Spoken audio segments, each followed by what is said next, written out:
नमस्कार सगळ्यांना, पुन्हा एकदाच तुमचे स्वागत आहे माझ्या यूट्यूब चॅनलवरती। तर मग आज पाहूया रताळ्याच्या घाऱ्या, तेही तिखटवाल्या बरं, कारण गोड तर असं जास्त खाल्लं जात नाही आणि मुलं म्हणजे रताळी तर मुलं खातच नाहीत, पण हे रताळे फायबरयुक्त असतं आणि आपल्या शरीरासाठी फार उपयुक्त असतं।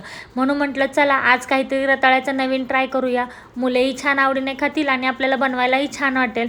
म्हणून मग मी इथे 3 रताळी छान स्वच्छ धुवून अशा पद्धतीने कापून घेतली आहेत। रताळे 2 ते 3 भाग करून कापून घ्यायचे, म्हणजे ते कसे लवकर शिजले जातात। एक कुकरचा डबा घेऊन त्यामध्ये मी हे रताळे विदाऊट पाणी, म्हणजे पाणी न घालता हे रताळे मी छान शिजवून घेतले कुकरला लावून।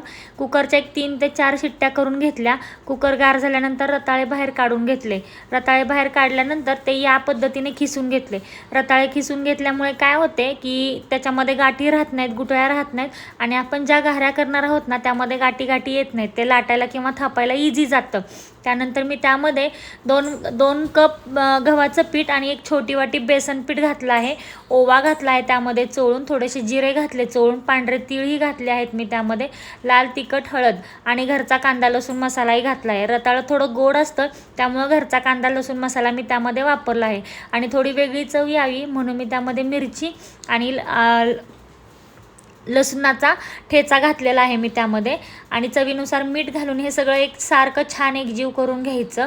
थोडंसं एकजीव हाताने व्यवस्थित छान त्याला हे करून घ्यायचं आणि थोडं पाणी घालत हे पीठ एकसारखं मळून घ्यायचं। तुम्ही इथे पाहू शकता मला 1च वाटी इथे पाणी, 1 ते 1.5 वाटी मला इथे पाणी लागलेलं आहे।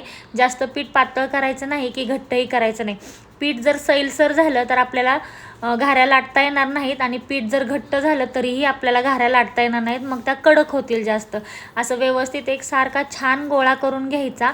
एकसारखा गोळा करून झाला की त्याला तेल लावून एक 10 ते 15 मिनटं हा गोळा रेस्ट करायला ठेवून द्यायचा। 10 ते 15 मिनटं हा गोळा रेस्ट केला म्हणजे ते पीठ छान मुरतं आणि घाऱ्या लाटायलाही छान जातं। मग त्यानंतर ह्या घाऱ्या तुम्ही तेलावरतीही लाटू शकता किंवा पिठावरतीही लाटू शकता। पिठावरती जर लाटणार असाल तर ते तेलामध्ये पीठ जास्त पसरलं जातं आणि ते करपण्याची शक्यता असते, त्यामुळे मी ह्या घाऱ्या तेलावरतीच लाटून घेतलेल्या, म्हणजे थापून घेतलेल्या आहेत। तुम्ही ते लाटूही शकता। अशा या पद्धतीने मी या घाऱ्या थापून घेतलेल्या आहेत। अशा पद्धतीने सगळ्या घाऱ्या आपण थापून घ्यायच्या आणि मंद आचेवरती तेल कडकडीत गरम करून छान मंद आचेवरती ह्या तळून घ्यायच्या, छान खरपूस भाजून घ्यायच्या, तळून घ्यायच्या व्यवस्थित तळून झाल्यानंतर या पद्धतीने अशा तळून घेतल्या मी सगळ्या घाऱ्या। आणि माझ्या पिल्लाची मला इथे खूप मदत होते बरं, माझं पिल्लूही प्रत्येक गोष्टीत मला खूप मदत करत असतं। माझं पिल्लूही मला इथे थोडंफार करू लागलं। त्यानंतर मग मी अशा पद्धतीने सगळ्या घाऱ्या छान करून घेतल्या। छान करून घेतल्यानंतर मी माझ्या पिल्लूला घाऱ्या खायला दिला। पाहूया आता त्याचं रिॲक्शन कसं आहे। ह्या खायलाही छान लागल्या आणि टेस्टलाही छान झालेल्या आहेत। पाहूया तिचं रिॲक्शन कसं आहे ते। मग मी तिच्याकडे गेले, तिला त्या घाऱ्या दिल्या खायला, तर तिचं रिॲक्शन अगदी छान होतं। मम्मा खूप छान झालंय म्हटली, खूप छान लागते म्हटली, वेगळं काहीतरी। चला, तिनं खाल्ल्याचं मला समाधान होतं, कारण असंही ती रताळं खात नाही, तिनं घाऱ्या आवडीनं खाल्ल्या, यातच मला छान